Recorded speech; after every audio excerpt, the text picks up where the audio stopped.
Well, a recent confrontation between China and Japan now shining a new light on China's effort to become a superpower of the high seas. And it's causing new concern for the U.S. Navy. Adam Housley live at the Naval base in San Diego. Adam? Yeah, Megan, also China and Taiwan just yesterday had a little bit of a run-in as well. You know, the United States, as the president here, as well as Congress, talks about cutting back on the military.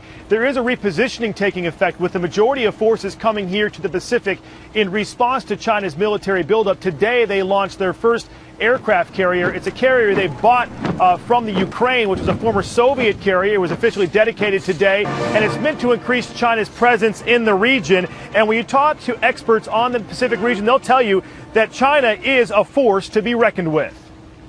China's defense budget has expanded around 12–13% for the last 20 years. It started from a fairly low base, but this has allowed China and the Chinese military to become one of the most significant and consequential military powers.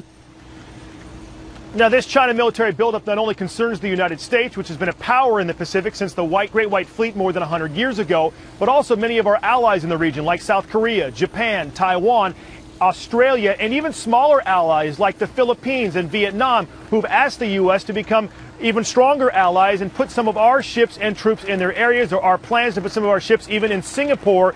And when you talk to the military, it's all about making sure the American continues to be powerful in the Pacific. 80% of people live within about 100 miles of a coastline. Think about all the coastline that is involved with the Pacific Rim region. And 90% of world trade goes on the ocean. So this isn't just about military being there for adversarial relationships. It's about for stability of the way we're able to live in the world today. And with a greater Chinese presence and other smaller nations with their own navies increasing, that means there's more chance for run-ins. And as you mentioned, Megan, there was one recently with Japan and just yesterday with Taiwan. The Chinese presence is something that's being noted very seriously throughout the Pacific Rim. Megan? Adam Housley, thank you. China is taking a huge step toward eventually challenging the U.S. for naval supremacy in the Pacific. Correspondent Adam Housley on what could be a military sea change. Amid growing tensions in the Earth's largest ocean, China officially launched its first ever aircraft carrier. The refurbished former Soviet ship, now named the Liaoning, is meant to significantly boost China's combat capabilities and naval power around the Pacific. China's defense budget has expanded around 12–13% for the last 20 years. It started from a fairly low base, but this has allowed China and the Chinese military to become one of the most significant and consequential military powers. The Chinese addition comes as the United States plans deeper military cuts, even as 2,500 American military personnel will deploy to Australia to boost security in the Pacific region, and plans are in the works to base U.S. ships in Singapore. The Pacific theater is incredibly important to U.S. interests. It always has been, and it always will be. It's important not just militarily, it's important economically, it's important for the future of the world because so much is happening in the Pacific Rim region.